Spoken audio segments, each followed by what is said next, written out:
오늘은 제499주년 종교개혁 주일입니다. 루터가 1517년 10월 31일 개혁되어야 할 교회를 향해서 99가지의 질문을 비텐베르크 성문에 붙여서 시작된 개혁이 지금까지 500년이 되어가고 있습니다.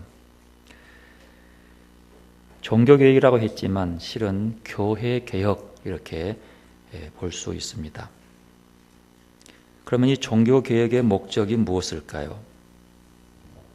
그 목적은 제도나 관습을 바꾸고 변형시키려는 것이 아니라 온 백성이 다 함께 공동체로 살아가게 하기 위한 개혁이었습니다.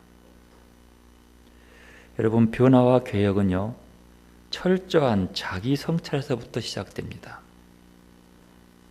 어느 누구 지도자가 아니라 철저한 나의 성찰에서부터 변화와 개혁은 시작되는 것이죠. 여러분, 그러면 개혁이란 게 뭡니까? 요즘 개혁하는데 대체 개혁이란 말이 여러분의 마음에 다가오십니까? 어떻게 다가옵니까? 여러분, 우리는 하나님 나라의 백성입니다. 하나님 나라의 백성은 누구의 통치를 받아야 합니까? 하나님의 통치를 받아야 되는 거죠. 하나님 나라의 서열 1순위는 누구요? 하나님이요. 그런데 그 속에서 하나님이 하나님 되지 않고 교황이 하나님을 대신하려고 한다. 또 교황이 하나님을 대신할 수 있다. 자격이 있다. 라고 한다면 어찌할까요? 뭐가 필요한 거예요? 개혁이 필요한 거예요. 어떤 개혁이요? 루터는 종교개혁 때 말합니다. 하나님을 하나님 되게 하라. 교회에서 하나님이 하나님이 되지 못하게 자기가 하나님처럼 행세한다면 그곳은 개혁이 필요합니다. 어떻게요? 하나님이 하나님 되게 해요. 그러면 하나님 나라의 통치 개념은 뭘까요? 통치 원칙. 여러분, 하나님 나라의 통치 원칙은 사랑이라고 보지만 공의와 정의입니다. 사랑하지만 공의와 정의 없는 사랑은 사랑이 아닌 거예요. 그래서 하나님께서는 우리를 사랑하셔서 아들을 십자가에 죽게 만들었지만 우리가 지은 죄를 덮어주고 용서하지 않습니다. 꼭 벌을 줘요. 우리가 죄를 진 결과의 벌은 꼭 받습니다. 성경의 신앙의 선조들 그 누구도 아버지를 속인 야곱도 아내를 동생이라고 속인 아브라함도 그 대가는 꼭 지불받습니다. 그리고 용서받는 거예요. 개혁은 철저히 그 부분에 있는 것들을 엎고 난 다음에 덮어두고 아니라 분명히 찢어버리고 정확히 드러내고 난 다음에 그리고 자기를 성찰해서 돌아보고 회개한 사람을 용서하고 함께 가는 거예요. 그렇지 않으면 개혁이 아니지요. 요즘 언론이 우리를 참으로 시끄럽게 합니다.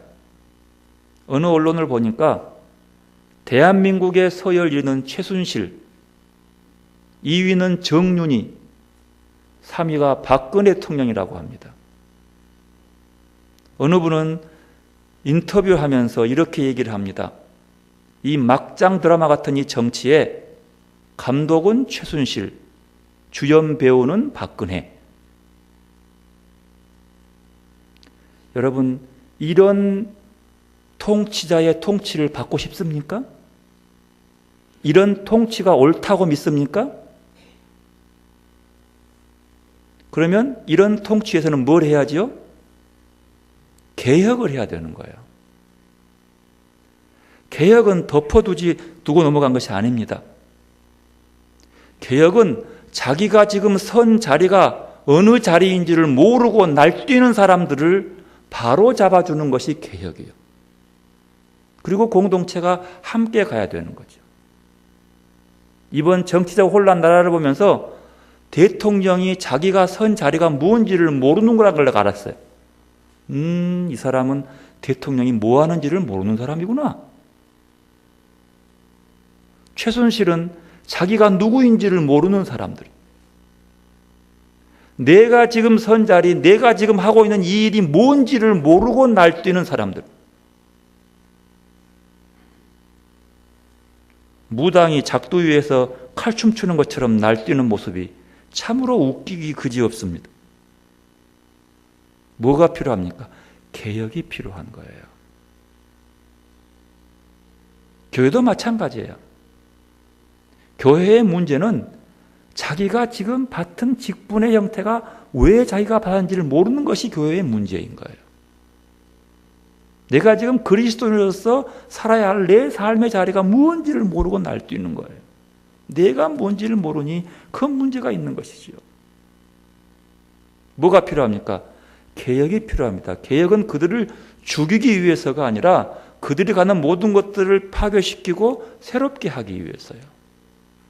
그러나 개혁은 반발이 굉장히 심합니다. 오늘 성경의 본문들은 개혁이 뭐고 개혁이 얼마나 어려운가에 대해서 말씀하고 있는 거예요. 오늘 마가복음 본문부터 보죠. 마가복음 본문 보면 예수님께서 십자가를 지시기 위해서 예루살렘으로 올라가면서 맨 처음 한 사건이 바로 오늘 본문입니다. 마가복음 본문이에요. 올라가자마자 뭐합니까? 예루살렘 성전에 들어갑니다. 성전 안에서 매매하는 자들을 내쫓고 돈 바꾸는 자들의 상을 뒤집어 엎습니다. 채찍을 만들어서 비둘기 파는 자들의 의자를 둘러엎고 다 흐트러 버립니다. 성전에서 그러는 거예요. 왜 그랬을까요? 왜 이들의 상을 뒤엎고 아무나 성전에서 그걸 못하게 만들었을까요? 간단합니다. 성전에서 이런 거 하면 안 되기 때문입니다. 근데 그들은 성전에서 이런 걸 할 수 있다고 자기들끼리 만들어놨어. 법칙으로. 하나님께 예배를 잘 드리고 제사를 잘 드리기 위해서는 부정한 물건이 아니라 이렇게 깨끗한 물건을 사가지고 드려라. 헌금도 일반 돈이 안 되고 성전에 필요한 세켈로 바꾸어대 여기서만 바꾸어라. 그래야 하나님이 기뻐할 것이다. 하나님의 이름을 빙자해서 하나님의 뜻을 어긋나게 하고 하나님의 이름을 빙자해서 드리는 예배를 하나님이 기뻐 받으시지 못하게 만드는 것. 그것을 둘러 엎으시는 거예요. 말로 하지 않습니다. 뒤집어 엎어야 돼요. 이것은. 깨끗이 정돈돼야 되는 거예요. 그리고 사람들이 의아해하면서 아니 이런 전통을 깨트리다니 이거 다 성전을 위하고 하나님을 위한 건데 이게 뭐야 라고 방황하는 그들에게 예수님이 아니 그게 아니고 성전이 있는 자리는 그게 아니야 라면서 말씀하시기를 17절 뭐라 그럽니까? 이에 가르쳐 이르시되 기록된 바 내 집은 뭐요? 만민이 기도하는 집이라 칭함을 받으리라고 하지 아니하였느냐? 너희는 강도의 소굴을 만들었도다. 아니 도대체 성경을 인용한다고 하면서 아니 만민이 기도하는 성전에서 이렇게 강도처럼 돈 남겨 먹고 네 배를 채우면 이거 어찌 되겠느냐 말이야.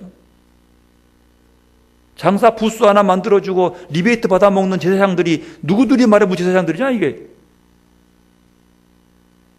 그러니까 여기서 바른 길이 뭐냐? 기도하는 것이다. 기도는 뭐합니까? 하나님 만나는 것이요. 기도의 목적은 하나님 만나는 거예요. 하나님 만나고 하나님과 대화하고 하나님께 묻고 하나님께 구하고 하나님의 응답을 받는 것이 기도라고 하거든요. 즉 말하면 만민이 기도하는 그 집은 하나님 만나는 집이요. 하나님 만나는 집에서 강도의 소굴이 되면 되겠냐는 거예요. 하나님 만나는 집에서 하나님이 소유 1위가 돼야지 제사장이 만들어 놓은 지가 1위가 돼가지고 하나님 말씀이 아니라 지가 만들어 놓은 말씀으로만 예배드리면 된다고 하는 이런 어리석은 이런 답답한 것. 뭐가 필요한 거예요? 개혁이 필요한 거예요. 그래서 예수님은 그것을 개혁해 바른 길로 돌아오게 하기 위해서 뒤집어 엎어버립니다. 엎어야 되는 거거든요. 절대로 지은 죄와 잘못을 덮어두고는 방향만 바꾸어서는 안 되는 거예요. 잘못된 것은 헐어야 되는 거예요. 그리고 나와요. 그런데 여러분, 계획이란 게 쉽습니까? 분명히 예수님은 바른 말을 했고 하나님께로 나아가는 바른 길을 주어준 거예요. 그러면 분명히 성전이 있어야 할, 성전에 나온 사람들이 가는 길이 바른 길로 오는 거예요.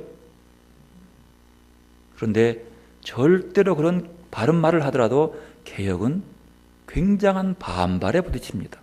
18절 보십시오. 대제사장들과 서기관들이 듣고 예수를 어떻게 죽일까 하고 꾀하니 이는 무리가 다 그의 교훈을 놀랍게 여김으로 그를 두려워하밀러라. 보십시오. 많은 백성들은 야, 이게 맞구나, 예수 말이 맞네라고 동의했어요. 이제는 그 다수의 사람에 의해서 개혁이 되어야 되는 거예요. 그런데 그 속에서 개혁이 되면 자기의 기득권이 떨어지고 이익이 떨어지고 손해본 사람들은 그 계획을 강력하게 반대해. 근데 문제는 그들에게 힘이 있다고 하는 거예요. 그래서 간단하구나, 쟤 죽여버리면 끝나지. 그렇게 해서 죽이려고 마음먹는 거예요. 꼭 우리나라 정치 보는 것 같죠? 개혁이 그러는 거예요.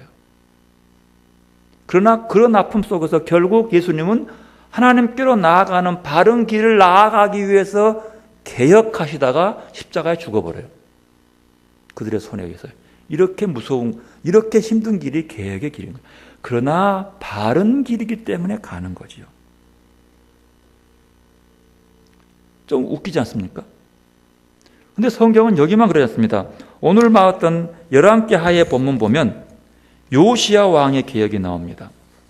우리는 요시야 왕의 계획에 대해서 한번 깊게 살펴볼 필요가 있습니다. 이 계획도 역시 대단한 계획이지만 요시야 왕의 계획은요, 하나님에 대한 예배적 계획이라고요. 예배의 계획. 성경에 나오는 것들은 계획의 기본은 예배입니다. 누구를 어떻게 바르게 예배를 어떻게 드리는 것이 옳은 것인가? 무당 푸닥거리 하는 것을 숨기는 것인가? 그게 아니라는 거죠. 예배의 모습이요. 지금 우리나라의 모습은 예배의 모습이에요. 이게 잘못된 거, 이건 문제가 있는 거예요. 이거. 요시야를 보면 알 수 있어요. 요시야의 종교 계획은요, 그 시대상이 상당히 위태로웠습니다. 요시야의 그 시대 상황에서 개혁이 필요한 시대가 뭐냐 그러면 요시야의 할아버지가 므낫세라는 왕이 있어요. 므낫세는 히스기야의 아들이요. 이 므낫세가 왕위에 등극해서 므낫세가 자그만치 55년 통치했어요. 히스기야가 41년을 통치했는데 히스기야가 통치하면서 지금까지 내려오는 잘못된 전통들을 개혁하면서 산당들을 조금씩 제거하고 예배의 모형을 하나님께 온전히 드리게 바꾸어 가요. 정치의 기본이. 그래서 말씀을 중심으로 나아가기 위해서 계획하지만 그 계획에 하나님의 말씀이 안 보이는 거예요. 그래서 전승만 남아있어요. 그러나 산당들을 조금 폐위하면서 온전하지 못했지만 손 못 대지만 기본적인 개혁들을 해가면서 히스기야가 바른 계획을 이루어와요. 여러분, 성경에서 왕들은요, 정치나 경제를 놓고 논하지 않습니다. 하나님께 얼마만큼 진실된 예배를 드리고 말씀에 순종하는 걸 놓고 평가하는 거죠. 히스기야는 선한 왕이죠. 그렇게 바르게 개혁하면서 하나님께 바르게 가는 길을 만들었어요. 그리고 히스기야가 죽으려고 그럴 때 하나님 기도해서 15년 인정받았잖아요. 몸이 약하니까 이제 갑자기 세자를 세웠어요. 이것이 이제 12살 때, 므낫세가 12살 때 세자로 세워가지고 이제 히스기야로부터 통치하는 것들을 배우게 만들었어요. 9년 동안. 그래서 그 밑에서 이제 히스기야가 어떻게 이곳을 개혁하면서 하나님께 칭찬 듣는 나라로 만들어가는 것을 보고 9년간 배운 거예요. 그래서 9년간 배워가지고 21살 되는 해에 아버지가 죽어요. 히스기야가. 죽으니까 므낫세가 21살 때 왕이 돼요. 오래 살았죠. 그러니까. 그리고 55년을 통치합니다. 그런데 이 므낫세가 9년 동안 아버지가 신앙생활하고 믿었던 것들을 봐놓고 오자마자부터 다시 아버지가 헐어버린 산당을 세우고 성전에서 이렇게 아세라신을 세우고 성전 문 앞에다가 아세라상을 섬기게 하고 거기다가 남창을 두어요. 아세라신은 여자신이거든요. 여자신을 섬기러 오는데 누가 오냐면 남자들이 와요. 이 남자들을 재밌게 해주기 위해서 여자들을 만들어놔요. 사제들을. 그리고 그들에게 제사를 드리면서 풍요신이기 때문에 풍요는 다산이에요. 그러니까 아이를 많이 낳는 거예요. 그래서 그 시절에 아세라 신전에서 제사장에 있던 여자들은요, 몸체를 봤을 때, 저 몸은 애를 많이 낳겠구나. 그러면 그 제사장이 되는 거예요. 그리고 그 당시에 미녀는요, 뚱뚱해야 돼요. 엉덩이가 크고, 엉덩이가 크다는 것은 애를 잘 낳는 뜻이거든요. 어느 정도라면 재미있는 얘기겠어요? 엉덩이가 툭 튀어나와가지고 애기를 엉덩이 위에 앉힐 정도의 큰 여자. 대단히 크죠? 그게 미녀였어요. 그리고 최고의 그 신부감. 그리고 건강한 여자. 여러분, 그 이란이나 이라크 지금요, 여자 사람들은요, 지금도요, 몸이 비대하는데 살이 빠지면 두려워합니다. 남편이 자기를 버릴까 봐서요. 제가 알아요. 독일에서 공부하는데 그 의사예요, 의사 출신인데 여자인데 2kg 빠졌어. 몸이 엄청 뚱뚱하거든요. 걱정해.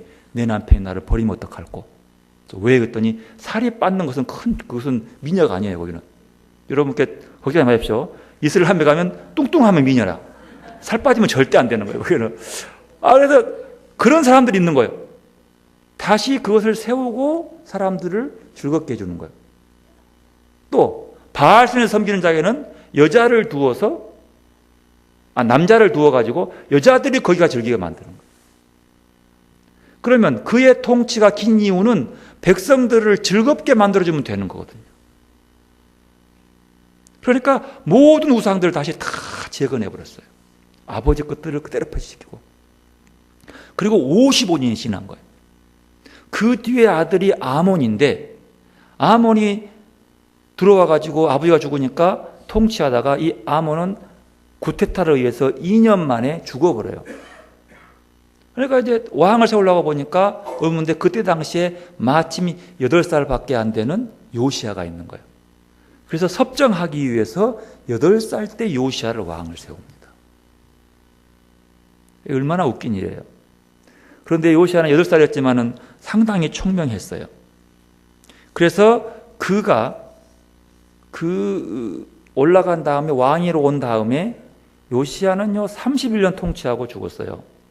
훌륭한 계획자인데, 왜냐하면 전쟁하다가 애굽의 느고여에 살해를 당합니다. 전쟁하다가 칼 맞아 죽었어요.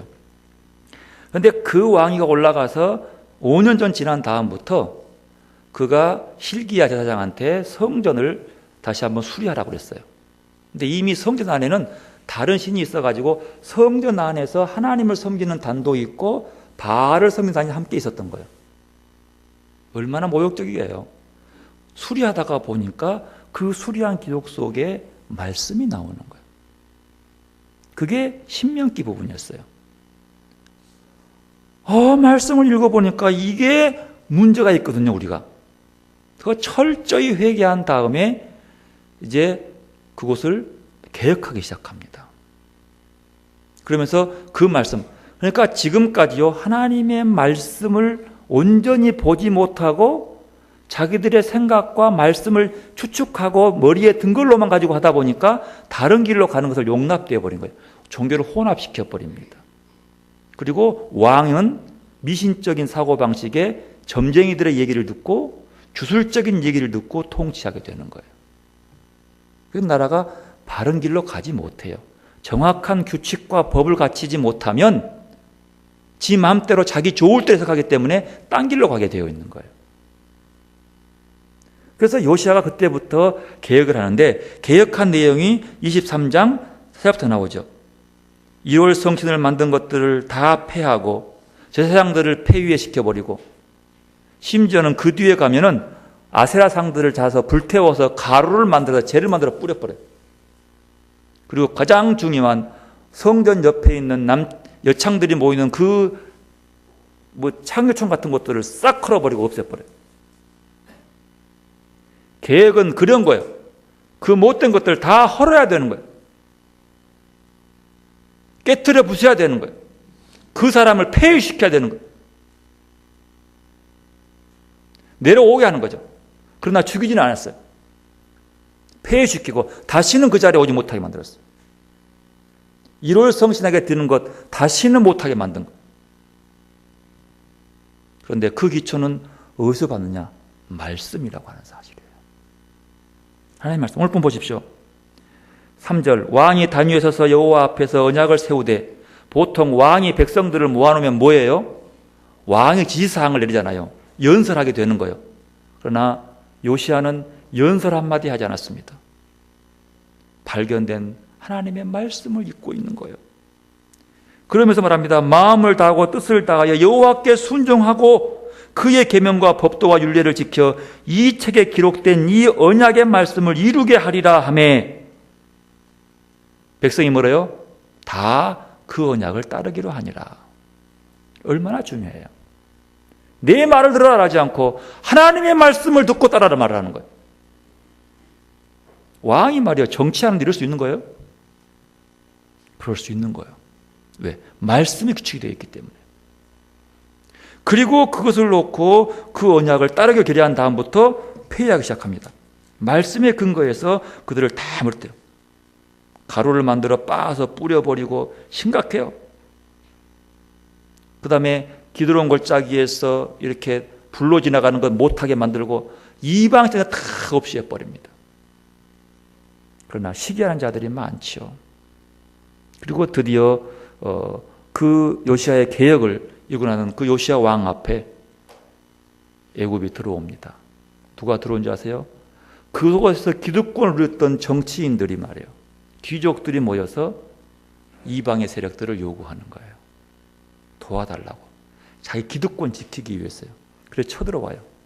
이 젊은 요시야 왕이 당당하게 가서 왕이 지시만 한 것이 아니라 훌륭한 왕이요, 직접 전장에 나아갑니다.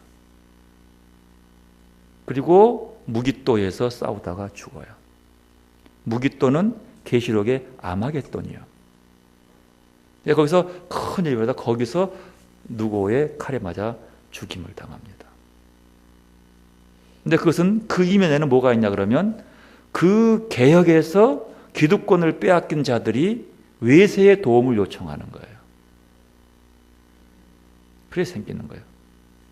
개혁을 여기서는 분명히 볼 수 있는 거죠. 이제 보십시오. 우리나라도 이제 곧 나올 겁니다. 나와가지고 백성들을 갑자기 확 뒤집어버리고 검찰에 분명히 결과 보고는 뻔히 나옵니다. 답이 나와요. 나와가지고 이제 공세를 물고 누구 한 사람 잡아서 아마도 JTBC 누구는 잡혀갈 거예요. 그래서 몰아붙여가지고 뒤집어 씌운 다음에 그 길로 가고, 그리고 가장 좋은 방법은 뭐냐? 북한에 도움 청하면 되는 거예요. 한 번만 핵실험해라. 그러면 되는 거예요. 이런 식으로 넘어가는 거죠. 여러분, 그건 개혁이 아닙니다. 청와대 비서관 몇 명 바꾼다고 개혁이 아니에요. 대통령 하야한다고 바뀌는 게 아니에요. 그 속에 용토림하고 대통령을 이용한 뒷배경이 있는 거예요. 그런데 여러분, 분명한 사실은 검찰도 알고 여당도 알고 안 사람은 다 알고 있었다는 사실이죠. 가장 최순실 게이트를 가장 잘한 사람이 내가 알기로는, 내 개인적인 의견은 지금 여당 대표예요. 그 사람이 홍보수석할 때 청와대 홍보를 담당한 사람이 최순실이었거든. 모를 리가 없어요. 이런 사람들이 문제예요. 바른 길을 가야 되는 거예요. 요시야가 그 계획하다가 무깃도에서 죽습니다. 종교개혁 시대 당시를 한번 돌아보십시다. 종교개혁 당시 15세기의 유럽에는요, 흑사병의 공포가 있었습니다. 그 당시 흑사병으로 유럽의 인구 3분의 1이 죽었다고 해요. 무서운 병이었어요. 그리고 터키가 호시탐탐 이슬람의 기회를 세워서 쳐들어오려고 그래요. 그러니까 온 백성들의 모습은 흑사병으로 죽어가고 그 두려움 공포에 쌓여 있고, 터키의 침략의 두려움 속에서 공포에 떨고 있을 때에 교회는 그들을 위로하고 그들에게 힘이 되고 소망과 희망을 주는 것이 아니라 면죄부를 팔고 성직을 팔면서 자기 배를 채우고 있었어요. 온갖 부패한 짓거리, 권력의 부피부터 가지고 그 힘을 얘기하고 면죄부 팔아서 교황청에 반 주고 반 지가 띠묻고 이런 주교들이 생겼어요. 영주들은 모여서 십자가에 무슨 성물을 모은다고 모아가지고 이것이 구원 얻는 것처럼 얘기하면서 말씀은 없고 말씀은 못 잊게 하고 오히려 말씀에 근거한 교황의 말을 하나님으로 믿게 하면서 그렇게 자기 이익 따라 자기 배불림 따라서 이 영주와 붙잡고 저 영주 붙잡고 왕들하고 결탁해가지고 정권의 힘을 가지고 백성들을 우매하게 만드는 그런 시절이었어요. 하나님이 얼마나 가슴이 아팠던지 바로 그 시절에 루터를 통해서 하나님은 개혁을 시작합니다. 어떻게 해요? 하나님의 이름으로 이렇게 피폐해져 죽어가는 이 두려움 공포에 빠진 이들에게 더 큰 절망을 안겨주는 너희들이 뭐냐는 거야. 하늘의 소망은 오직 믿음, 오직 은혜, 오직 말씀뿐이다라면서 말씀을 기초하면서 루터가 라틴어로 되어 있던 성경을 독일말로 번역합니다. 그리고 인쇄를 해서 백성들에게 말씀을 읽게 합니다. 그 말씀을 읽던 기준, 그것이 종교개혁의 시작이에요. 요시아의 개혁과 루터의 개혁은 그래서 닮은 꼴이 있습니다. 요시아는 언약의 책을 들고 그 말씀을 근거해서 기초로 바꿔나갔고 루터는 하나님의 말씀을 번역하고 그 말씀을 백성들에게 읽어주면서 이것 봐라, 이게 말씀이지 않느냐, 말씀의 근거에 만들어놓은 이 전통들이 옳은 거냐 말이야. 뭐가 옳은 거냐? 하나님의 말씀이 하나님의 말씀이 돼야지 어떻게 하나님의 말씀이 교황의 입을 통해서 말씀이 될 수 있느냐 라고 얘기하면서 그 당시 상황을 바꾸어가고 있습니다. 종교개혁자들을 이렇게 말합니다. 사람이 자기 기준과 자기 눈으로 성경을 읽고 자기 뜻대로 해석하던 것을 바꾸어 하나님의 말씀이 우리를, 즉 우리의 삶과 신앙을 읽어서 변화시키도록 하는 것이 종교개혁. 내가 말씀이 필요해서 읽는 것이 아니라 말씀이 나를 읽어서 내가 변화되는 것을 개혁이라고 하는 거죠. 하나님의 말씀이 나를 읽는 것. 그러기 위해서 그 앞에 무릎, 여러분 하나님 앞에 선 나를 깊이 성찰하지 않으면 개혁이 안 되는 거예요. 하나님 앞에 선 나를, 그리고 말씀이 나를 읽도록 해야 돼요. 내가 마음대로 읽는 것이 아니라 말씀이 나를 읽도록. 그 계획은 너무 늦지 않게 해야 합니다. 여러분, 요시아의 종교 계획은 하나님의 마음을 돌리기에는 너무 늦은 것이 되고 말았습니다. 23장 26절 27절 이렇게 말합니다. 그러나 여호와께서 유다를 향하여 내리신 그 크게 타오르는 진노를 돌이키지 아니하셨으니 이는 므낫세가 여호와를 경노하게 한 그 모든 경노 때문이라. 여호와께서 이르시되 내가 이스라엘을 물리친 것 같이 유다도 내 앞에서 물리치며 내가 택한 이 성 예루살렘과 내 이름을 거기에 두리라 한 이 성전을 버리리라 하셨더라. 요시아가 죽고 그 뒤에 여호야김 시디아를 통해서 유다가 멸망하고 맙니다. 왜요? 너무 늦었습니다. 개혁을 하긴 했는데 너무 늦었어요. 에가서 2장을 이렇게 합니다. 아 슬프다. 주께서 어찌 이렇게 진노하셔서 도성 시온의 앞길을 캄캄하게 하셨는가? 어찌하여 이스라엘의 영광을 하늘에서 땅으로 던지셨는가? 진노하신 날에 주께서 성전조차도 기억하지 않으시나니. 그렇게 되고 말았어요. 왜요? 너무 늦은 거예요. 여러분, 우리도 신앙의 계획을 해야 합니다. 자기를 성찰해야 합니다. 돌아보고 개혁해야 되는 거죠. 우상을 타파해야 되는 거예요. 우리에게 우상은요, 눈에 보이는 우상이 있고 눈에 안 보이는 우상이 있습니다. 그 우상들을 퇴폐시키지 않으면 계획은 때가 있는 거예요. 늦으면은 포기하는. 루터의 종교개혁의 핵심이 뭔지 아십니까? 껍데기 신앙을 부수고 그 자리에 하나님이 살아있는 말씀을 세우는 일이었습니다. 껍데기 신앙이 뭡니까? 신앙의 외적인 수준만 준수하는 거예요. 형식만 추구하는 거죠. 참된 믿음이란 형식적인 신앙과는 반드시 구별됩니다.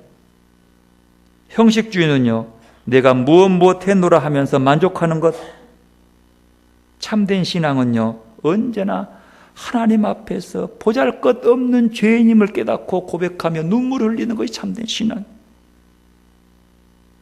형식주의 신앙은 내가 세례받았고 성찬에 참여하며 예배드리고 헌금하고 기도하고 찬송하는 일에 열심인 것으로 다 된 줄 믿고 만족하는 신앙이 형식적입니다. 이런 것도 중요하게 합니다. 그러나 참된 신앙은 사는 동안 주님의 말씀대로 살기 때문에 왜 이리도 어려운지를 솔직하게 내어놓고 고민하는 신앙. 하나님 앞에 나를 내어놓고 고민하는 신앙. 다른 말로 하면 신앙이란 단번에 완성되는 것이 아니라 하나님의 말씀과 나의 속 욕심이 만나서 서로 밀고 당기며 그런 속에서 형성하는 거예요. 내 욕심을 갖다가 또 깨트리고 하나님 뜻을 받들어다가 또 왔다 갔다 하면서 고민하고 힘써서 만들어가는 거죠. 여러분, 종교가 일어난 지 이제 499년입니다.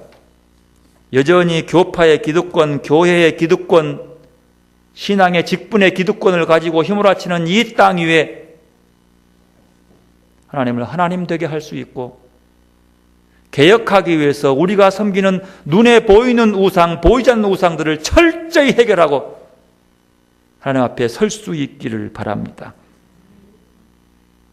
이 땅에 있는 모든 편리함과 풍요로움의 우상 앞에 넘어가지 마시기 바랍니다. 돈, 권력, 명예, 편향된 이데올로기의 우상들이 눈에 아른거리지만 이것들을 깨트리고 하나님 앞에 서서 진솔한 모습으로 설 수 있어야 되는 거예요. 궁지에 몰렸다가 죄를 고백하지 아니하고 경제 얘기하고 이데올로기 얘기하면서 공산주의 얘기하고 이런 우상들에게 넘어가지 말고 하나님의 말씀 앞에서 공동체가 함께 살아 움직이고 함께 기뻐할 수 있게 해서 서로를 위로할 줄도 알고 아파할 줄도 알고 죄를 고백할 줄도 아는 자기 성찰기부터 출발하는 여러분들이 되시기를 바랍니다. 우리 정도로 기도로 나아가 보십시다. 하나님의 말씀에 비추어서 내가 계획할 것이 무엇인가를 성찰해 보시기를 바랍니다. 성령께서 오셔서 내게 말씀하시는 것을 들으시기를 바랍니다. 겸손히 기도로 나아가십시다.